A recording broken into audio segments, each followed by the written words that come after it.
부산 근교에 제가 좋아하는 장소들이 있는데 그 가운데 한 장소는 통도사 계곡입니다. 원래 그 계곡은 입장료 없이 누구나 들어갈 수 있는 계곡이었습니다. 저는 전부터 그 계곡을 걸으며 찬송하고 이렇게 물소리 들으며 가는 거 참 좋아했습니다. 지금은 입구를 다 막아가지고 그만 이제 함부로 들어갈 수 없는 곳이 되고 말았습니다만, 한 번은 그 절을 지나가다가 아주 진귀한 풍경 하나를 보게 됐습니다. 스님들이 식사하는 모습이었습니다. 저는 멈추어져서 어떻게 식사하는지를 지켜보았습니다. 다 앉더니 절차가 아주 복잡했어요. 이 밥그릇, 발이라고 하죠. 앞에 두고 또 무슨 이렇게 합장을 하고 밥을 받고 반찬을 받고 이렇게 쭉 한 다음에 무언가 같이 암송하는 그런 모습이 보였습니다. 들어보려고 해도 그 말의 뜻을 알 수가 없었습니다. 찾아보았습니다. 무슨 내용으로 그렇게 서로 암송했을까? 이런 내용이었습니다. 이 음식이 어디서 왔는가? 내 득행으로 받기가 부끄럽네. 마음의 온갖 욕심 버리고 몸을 지탱하는 약으로 삼아 깨달음을 이루고자 이 음식을 받습니다. 요약하면 그겁니다. 밥 잘 먹어서 힘을 내어서 성불하자, 그런 뜻이 되겠죠. 여기에 비해 기독교의 식사 기도는 그 내용이 좀 다릅니다. 여러 기도문 가운데 기독교 생명밥상을 위한 기도라는 그런 내용이 있습니다. 생명의 밥이 되신 주님, 우리에게 생명의 밥을 주시니 감사합니다. 세상의 모든 생명이 밥을 먹고 살다가 자신을 밥으로 내어놓듯 세상 살아갈 때 우리도 이웃의 밥이 되게 하옵소서. 멋진 기도죠. 예수님을 생명의 밥이라고 그렇게 우리는 믿습니다. 성경과 좀 다르지 않습니까? 생명의 떡이라고 하는데, 그런데 잘 보면 생명의 밥이라고 하는 게 훨씬 더 의미가 통합니다. 요한복음 6장 35절 말씀 다 같이 읽습니다. 예수께서 이르시되 나는 생명의 떡이니 내게 오는 자는 결코 줄이지 아니할 터이요 나를 믿는 자는 영원히 목마르지 아니하리라. 아멘. 생명의 떡이라고 번역했는데 이것은 잘못된 번역입니다. 왜 그런가 하니 영어로는 생명의 빵으로 되어 있습니다. 왜 그런가 하니 그들이 빵을 먹기 때문이죠. 우리는 생명의 떡, 매일매일 먹는 주식이 떡이 아닙니다. 사실은 밥이죠. 떡을 제가 좋아합니다만 한 주에 한 번 먹을까 말까입니다. 생명의 밥이라고 해야 뜻이 통하지 않겠습니까? 주님은 우리를 위하여 그의 몸을 생명의 밥으로 주셨습니다. 그래서 우리는 그 밥을 먹었습니다. 예수님을 영접하여 생명을 얻었고 생명을 위한 거룩한 밥이 되었습니다. 세상에 보내신 생명의 밥으로 이 땅을 살다가 우리는 주님 앞에 가게 되는 인생을 살아가게 될 것입니다. 이스라엘의 출애굽 역사는 오늘 이 시대를 살아가는 우리 그리스도인들이 어떤 삶을 살아야 할지를 잘 보여주는 그런 예표입니다. 그들은 출애굽을 경험했습니다. 하나님의 구원을 경험했습니다. 그리고 홍해를 건너가서 광야 생활을 했습니다. 광야 생활 동안에 신령한 음식인 만나를 공급받고 살아왔습니다. 이 구조가 우리들의 삶 가운데 그대로 나타납니다. 그리스도인은 제일 먼저 신령한 죽음을 경험함으로 시작합니다. 이스라엘 백성들이 어린 양의 죽음으로 그 피가 뿌려진 집에서 구원받고 출애굽했듯이 우리도 어린 양 예수 그리스도의 보혈로 구원을 받았습니다. 모세와 함께 홍해를 통과하듯이 우리는 예수 그리스도와 함께 죽은 하나님의 사람이 되었습니다. 그것을 확증하는 게 바로 세례입니다. 우리는 그리스도와 합하여 세례를 받은 신령한 죽음을 이미 경험한 자가 되었습니다. 1절 2절 말씀을 같이 읽습니다. 형제들아 나는 너희가 알지 못하기를 원하지 아니하노니 우리 조상들이 다 구름 아래 있고 바다 가운데로 지나며 모세에게 속하여 다 구름과 바다에서 세례를 받고 아멘. 모든 그리스도인들은 주님이 십자가에서 죽으실 때 나도 거기서 함께 죽었다고 고백하는 신앙을 가지고 있습니다. 유월절 어린 양이신 예수님이 죽을 때 우리도 거기서 함께 죽었습니다. 우리의 죄악도 죽고 저주도 죽고 약함도 우리의 욕심도 함께 죽었다고 우리는 고백하고 믿습니다. 우리는 날마다 주님과 함께 죽었음을 확인해야 합니다. 바울이 고백하기를 나는 날마다 죽노라 그렇게 말씀했습니다. 이 말씀을 말틴 루터는 다른 말로 표현했습니다. 나는 날마다 세례받노라. 같은 말입니다. 지난 수년 동안 우리 산성교회 선교팀은 니카라과에 가서 전도 집회를 했습니다. 저는 주강사로서 10,000명 이상 모이는 그런 집회에 몇 년 동안 하나님 말씀을 전했습니다. 지금 바로 이 기간이 올해도 전도 집회가 있는데 저는 다른 여러 가지 사정상 올해는 참여하지 못했습니다. 많은 사람들이 주님 앞으로 돌아옵니다. 그 가운데 하이라이트는 바로 주일날 하는 세례식입니다. 그 옆에 있는 호수로 갑니다. 압보조라고 하는 호수. 거기서 세례를 베풉니다. 한 번은 겉으로 드러나지 않았던 그런 일인데 아주 제게 급한 일도 있었습니다. 이제 세례를 주었습니다. 압보조 호수. 원주민 세례를 받습니다. 이렇게 담그는데 그게 쉬운 일이 아닙니다. 어떤 사람은 안 당기려고 얼마나 발버둥 쳤는지 몰라요. 근데 이 압보조 호수는 가다가 갑자기 푹 꺼집니다. 제가 그 급경사 마지막 부분에 발을 디뎠습니다. 힘을 주고는 세례를 베풀었어요. 확 눌렀는데 한 사람이 발버둥을 치는 거예요. 푹. 근데 그만 제가 중심이 허물어지고 기우뚱했습니다. 야, 그 순간에 그냥 물로 푹 들어가게 생겼어요. 아찔해요. 그날 제가 세례 주다가 정말 죽을 뻔했습니다. 정신을 바짝 차렸어요. 근데 여러분 세례는요 보통 사건이 아닙니다. 죽을 뻔한 정도가 아니라 죽는 사건, 그게 세례입니다. 우리는 주님과 더불어 함께 세례를 받기 때문입니다. 주님과 함께 십자가에 못 박히는 사건, 그게 바로 세례 아니겠습니까? 갈라디아 2장 20절이 이렇게 말씀하고 있습니다. 다 같이 이 귀한 말씀을 같이 읽습니다. 내가 그리스도와 함께 십자가에 못 박혔나니 그런즉 이제는 내가 사는 것이 아니요 오직 내 안에 그리스도께서 사시는 것이라. 이제 내가 육체 가운데 사는 것은 나를 사랑하사 나를 위하여 자기 자신을 버리신 하나님의 아들을 믿는 믿음 안에서 사는 것이라. 아멘. 솔로몬 군도에 있는 교회는 세례를 줄 때 옛날에 사형장으로 사용했던 바위 위에서 세례를 베푼다고 합니다. 그 사형장으로 사용된 바위 위에는 붉은 선열이 자국으로 남아 있습니다.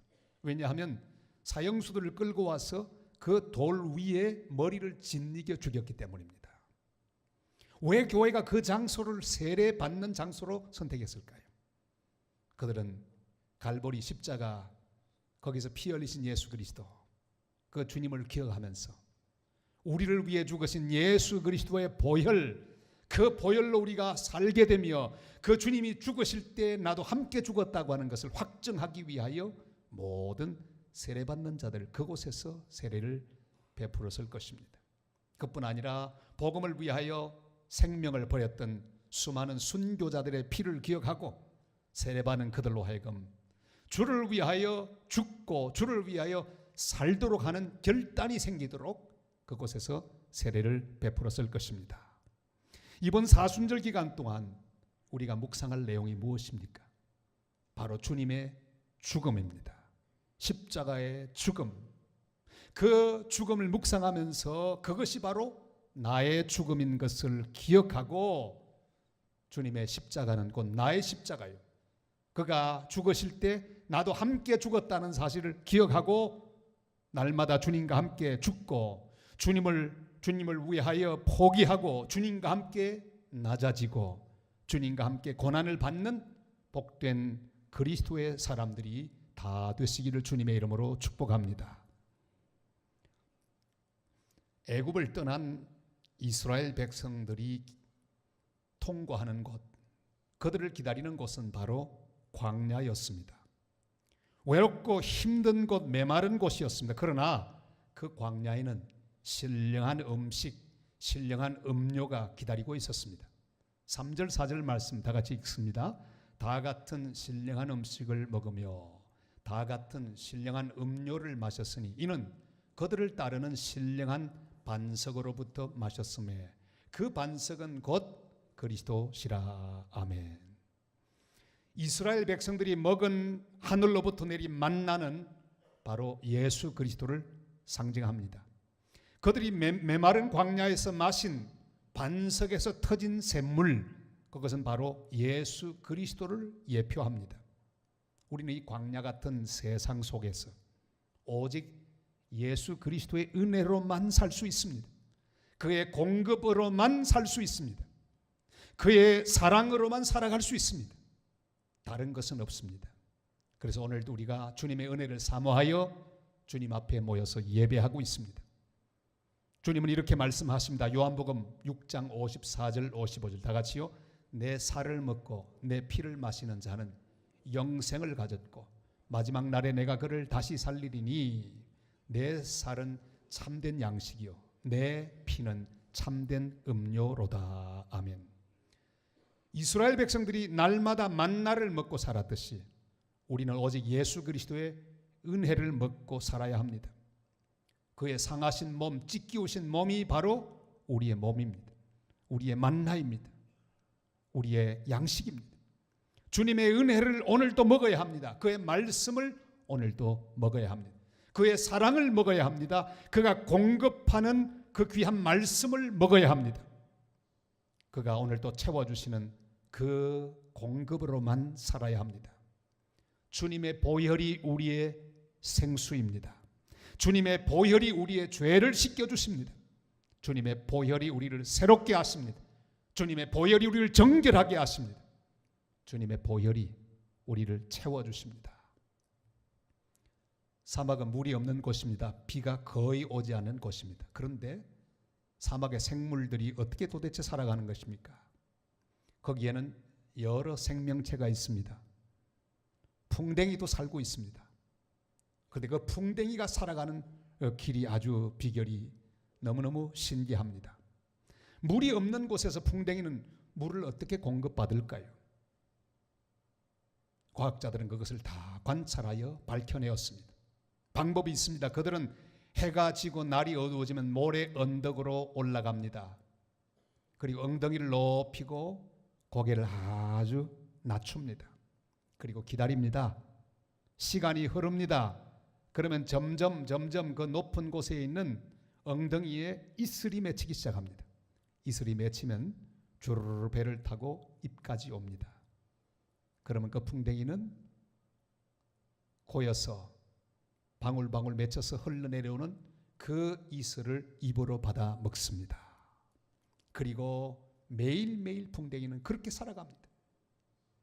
여러분, 이 풍뎅이의 모습 속에 이 시대를 사는 성도의 아름다운 모습을 발견할 수 있습니다. 우리는 이 메마른 사막 같은 세상에서 풍뎅이의 몸짓을 배워야 합니다. 주님 앞에 바짝 엎드릴 수 있기를 바랍니다. 우리의 모든 것을 내려놓고 내 자랑도 나의 솜씨도 나의 재능도 다 내려놓고 내가 의지하는 것 다 내려놓고 이 사막에서 나를 먹이시고 나를 새롭게 하실 분은 주님밖에 없음을 인정하고 주 앞에 엎드려야 합니다. 그리고 주님의 은혜를 사모하고 주님의 공급을 사모하고 주님의 사랑을 사모하며 주님을 향해 간구할 때 위로부터 주시는 신령한 은혜가 우리를 채워서 이 광야 같은 세상에서 우리가 능히 이기고 살아나가며 걸어가게 될 줄을 믿습니다. 주님께서 우리를 먹여주시고 채워주실 것입니다. 시편 62편 1절 2절이 이렇게 말씀하죠. 다 같이요. 나의 영혼이 잠잠히 하나님만 바라며 나의 구원이 그에게서 나오는 도다. 오직 그만이 나의 반석이시오 나의 구원이시오 나의 요새이시니 내가 크게 흔들리지 아니하리로다. 아멘. 이미 우리의 신령한 음식과 음료가 되신 예수님을 하나님께서 보내주셨습니다. 그리고 그 예수님은 우리 마음속에 오셨습니다. 절대로 이 음식, 이 양식은 떨어지지 않을 것입니다. 세상 사람은 떠나갑니다. 사랑하는 자도 나를 떠나갈 날이 옵니다. 어머니 아버지도 우리를 떠나가게 될 것입니다. 자녀들도 나의 품을 떠나서 자기들의 길을 찾아가며 친구들도 나를 버릴 때가 올 것입니다. 내 물질도 나를 배반하고 또한 내가 가진 나의 모든 능력도 나를 떠날 때가 올 것입니다. 천지는 변할지라도 세상 사람은 변하고 이 모든 것은 사라질지라도 주님의 사랑, 주님이 내 속에 주신 이 귀한 은혜는 절대로 변하지 않을 것입니다. 다른 어떤 것으로도 채울 수 없는 신령한 음식, 신령한 음료가 되시는 예수 그리스도, 그분은 우리와 더불어 영원토록 함께 하실 것입니다. 그런 거로 그분 한 분만을 바라보고 그분을 나의 신령한 음식으로, 신령한 음료로 날마다 고백하며 그분으로 채워지는 하나님의 사람들이 되시기를 바랍니다. 로마서 8장 32절이 말씀합니다. 다 같이요. 자기 아들을 아끼지 아니하시고 우리 모든 사람을 위하여 내주시니가 어찌 그 아들과 함께 모든 것을 우리에게 주시지 아니하겠느냐. 아멘. 주님 한 분만으로 채워지고 주님 한 분만으로 만족하는 복된 성도들 다 되시기를 주님의 이름으로 축원합니다. 신령한 세례를 우리는 받았습니다. 그리스도와 함께 신령한 음식을 먹고 사는 우리들입니다. 한 걸음 나가서 우리는 그 음식을 먹은 자답게 신령한 생활을 살아야 합니다. 우리가 먹은 것이 가치 없는 것이라면, 허무한 것이라면 대충 살아도 됩니다. 그러나 엄청나게 귀한 신령한 음식이신 예수 그리스도를 먹었습니다. 이런 음식을 먹고 마음대로 살 수는 없습니다. 주님께서는 절대로 이런 것은 하지 말라. 이걸 세 가지를 말씀해 주셨습니다. 그 가운데 첫째가 우상 숭배를 하지 말라 말씀하셨습니다. 우리 7절 말씀을 다 같이 읽을까요? 그들 가운데 어떤 사람들과 같이 너희는 우상 숭배하는 자가 되지 말라. 기록된 바 백성이 앉아서 먹고 마시며 일어나서 뛰는다 함과 같으니라. 아멘. 이스라엘 백성들은 모세가 시내산에서 십계명을 받고 있는 동안에 산 아래에서 금송아지 우상을 만들었습니다. 그리고 이렇게 말합니다. 이것이 바로 우리를 애굽에서 인도하여 낸 신이다. 그들은 경배하며 춤추며 즐겼습니다. 사랑하는 성도 여러분, 하나님은 그 어떤 것으로도 대치할 수 없습니다. 하나님 이외에 우리가 더 섬기는 것이 있다면 그것이 우상입니다. 그 당시 고린도 사람들은 그들의 여신인 비너스를 섬겼습니다. 비너스 신전이 있었는데 거기서 제사할 때 그리스도인들도 거기서 함께 즐겼다고 합니다. 그러니까 바울이 그 사실을 알고 그러면 안 된다. 비록 이 우상 숭배하는 것이 만연한 세상 속에 살지만 절대로 안 된다고 말씀하고 있는 것입니다. 절대로 우상을 만들거나 섬기지 말라고 말씀하셨습니다. 제주도에는 아주 중요한 행사가 있는데 한라산 산신제라는 게 있습니다. 그 제주가 누가 되는 거 하니 제주도 지사가 제주가 됩니다. 그런데 원희룡 지사, 그는 예수 믿는 사람이었죠. 제주가 되어서 산신제를 집례해야 되는데 그는 하나님의 사람이었습니다. 그는 모든 불이익 당할 것을 각오하고 선언합니다. 나는 할 수 없습니다. 나는 하나님을 섬기는 그리스도인이기 때문입니다. 많은 사람이 욕도 했지만 우리는 그에게 박수를 보냈습니다. 사랑하는 여러분, 할 수 없는 것은 해서는 안 됩니다. 내게 불이익이 오더라도, 나에게 엄청난 이익이 찾아오더라도 주님이 하지 말라고 하는 것을 하면 안 됩니다. 이 우상이 가득 찬 세상에 살면서 우리는 우리의 믿음을 지켜야 합니다. 하나님보다 더 믿고 의지하는 것을 제거하고 우상들을 부수고 하나님만 섬기고 경배하는 복된 성도들 되시기를 바랍니다. 또한 말씀하지요. 음행하지 말라고 말씀합니다. 신령한 음식을 먹은 그리스도인들이 절대로 하면 안 되는 것, 그것은 바로 음행하지 말라고 말씀합니다. 8절 말씀을 다 같이 읽겠습니다. 그들 중에 어떤 사람들이 음행하다가 하루에 23,000명이 죽었나니 우리는 그들과 같이 음행하지 말라. 고린도는 아주 음란한 도시였습니다. 신전이 아주 많았습니다. 신전마다 사제들이 가득했는데 모두 다 창녀를 겸하고 있었습니다. 고린도에 사는 그리스도인들은 고린도 사람들의 음행에 젖어 들어가고 있었습니다. 바울은 구약에 나타났던 사건들을 기억하게 해주었습니다. 그들에게 모압의 신 바알보를 섬기며 모압의 여자들과 음행하다가 23,000명 죽은 그 사실을 통해서 경고했습니다. 여러분, 이 음란한 세상 속에 우리는 살아갑니다. 주님 말씀합니다. 거룩한 음식을 먹은, 신령한 음식을 먹은 하나님 자녀는 세상 사람들과 같이 음행해서는 안 된다고 말씀하고 있습니다. 이태리 아시시에 가면 프랜시스 장미라고 하는 장미가 있습니다. 바로 저 장미입니다. 저기에는 전설 같은 이야기가 있습니다. 성자로 추앙받는 성 프랜시스, 어느 날 너무 정욕에 불타올랐습니다. 성자인 그가 너무너무 불타오르는 정욕을 어찌할 수가 없었습니다. 기도하다가 너무 괴로워서 가시가 많은 장미밭 속에 자기 몸을 날렸습니다. 가시에 찔려 막 피가 납니다. 그러면서 기도하면서 그는 기어이 모든 정욕을 이겼다고 합니다. 그런데 그때부터 장미가 이상해졌답니다. 그 프랜시스 장미는 이상하게도 가시가 하나도 없는 상태로 그때부터 자라게 되었다. 물론 전설이겠죠. 그건 그렇게 중요하지 않습니다. 이게 사실인지 사실이 아닌지 중요하지 않습니다. 차라리 나를 장미 가시에 찔리도록 내던질지언정 음행에 던져서는 안 됩니다. 이 세상 헛된 것에 던져서는 안 됩니다. 우리는 신령한 음식, 신령한 음료를 먹고 사는 거룩한 백성들이기 때문입니다. 우리는 주님께 던져야 합니다. 예배 자리에 나를 던져야 합니다. 말씀 앞에 던져야 합니다. 하나님이 나를 붙들어서 이 세상의 모든 음란 가운데 구원하고 신령한 음식을 먹은 자답게 거룩한 모습으로 이 땅을 살아가다가 거룩한 백성으로 거룩한 하나님 나라에 사는 그런 복된 하나님의 백성들이 되시기를 바랍니다. 또 한 가지 절대로 하면 안 되는 것을 말씀하셨습니다. 주를 시험하여 원망하지 말라, 그렇게 말씀하십니다. 9절 10절 말씀을 다 같이 읽겠습니다.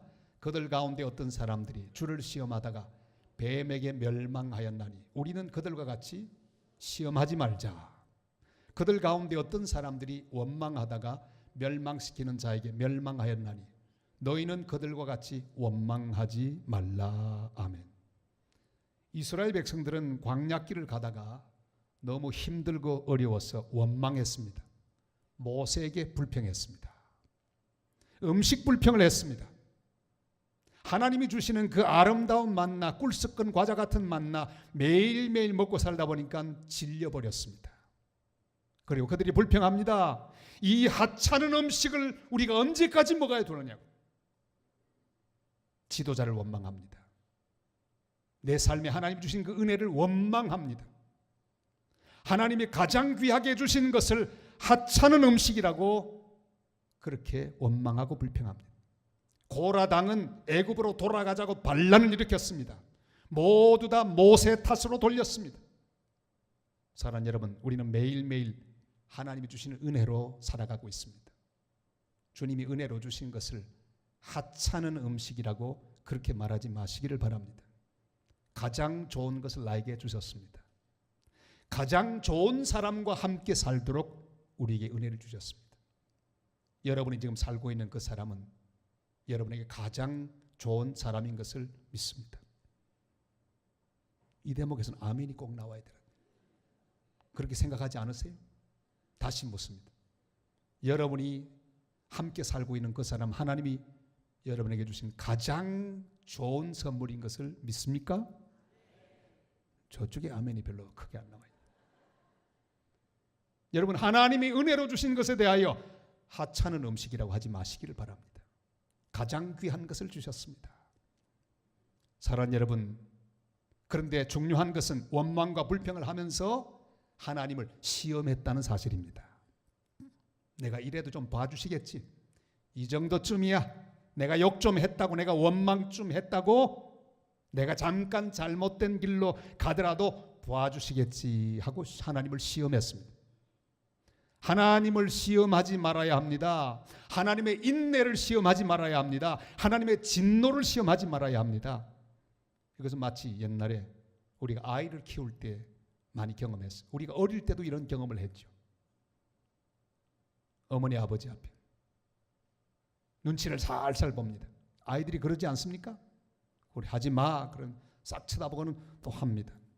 하지 마 하면 때릴 거야 휙 쳐다보고는 설마 나를 어쩌겠어 하고 또 합니다. 그러다가 기어이 불호령을 당합니다. 여러분, 만약에 그런 일을 당하면 어떤 생각이 나던가요? 제가 어릴 때 많이 해봤어. 너무나 뼈저리게 지금도 기억하고 있습니다. 하지 말라고 하는데 설마 어쩌겠어 하고 쳐다보고는 또 그걸 행합니다. 그때 우리 어머니의 그 무지막지한 주먹 날아옵니다. 딱 제 마음에 드는 생각이 있습니다. 아이고, 그때 멈출 걸. 오늘의 이 말씀은 바로 그것입니다. 하나님의 인내를 시험하지 말아야 합니다. 하나님의 사랑을 시험하지 말아야 합니다. 사랑하는 여러분, 하나님의 공의를 시험하지 마시기를 바랍니다. 불평을 여기서 멈추세요. 원망을 멈추어야 합니다. 지금 내 인생이 먹고 있는 것은 최고의 음식입니다. 우리는 신령한 음식과 신령한 음료인 예수 그리스도를 먹고 사는 사람들입니다. 그 주님은 내게 최고의 것을 주셨습니다.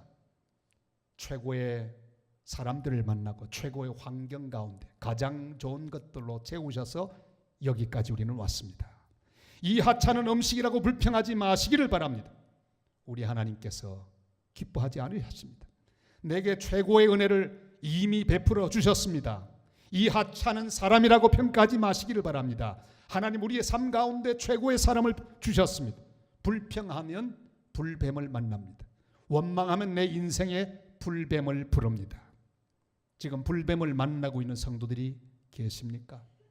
두려워하지 마시기를 바랍니다. 처방이 있습니다. 불평과 원망을 중단하는 것입니다. 다시 신령한 음식과 신령한 음료가 되시는 신령한 반석 예수 그리스도에게로 돌아가 그의 은혜를 마시고 그의 용서를 마시고 그의 자비와 인자를 마시는 것입니다. 민수기 21장 7절 말씀 다 같이요. 백성이 모세에게 이르러 말하되 우리가 여호와와 당신을 향하여 원망함으로 범죄하였사오니 여호와께 기도하여 이 뱀들을 우리에게서 떠나게 하소서. 모세가 백성을 위하여 기도하매 하나님은 그들을 용서해 주셨습니다. 놋뱀을 만들어 장대 위에 달게 하셨고 백성들이 그 놋뱀을 쳐다볼 때 다시 살게 되었습니다. 우리는 다른 것으로는 못 삽니다. 오직 예수님뿐입니다. 다른 음식으로 못 삽니다. 다른 음료로 못 삽니다. 오직 생명의 떡이신 예수님만으로 삽니다. 생명의 물이신 예수 그리스도로만 우리는 삽니다. 다른 음식, 다른 물로는 다 배탈 납니다. 다른 것을 구하지 마십시다. 내가 만들어 멋지게 보이는 우상을 경배하지 마십시다.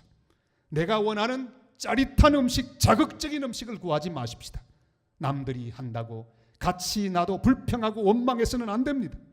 오직 신령한 음식, 신령한 음료이신 예수 그리스도 한 분만을 구하고 한 분만을 섬기고 한 분만으로 채워져서 주님이 주시는 영원한 기쁨, 영원한 만족 속에서 살아가는 복된 하나님의 백성들이 다 되시기를 주님의 이름으로 축원합니다.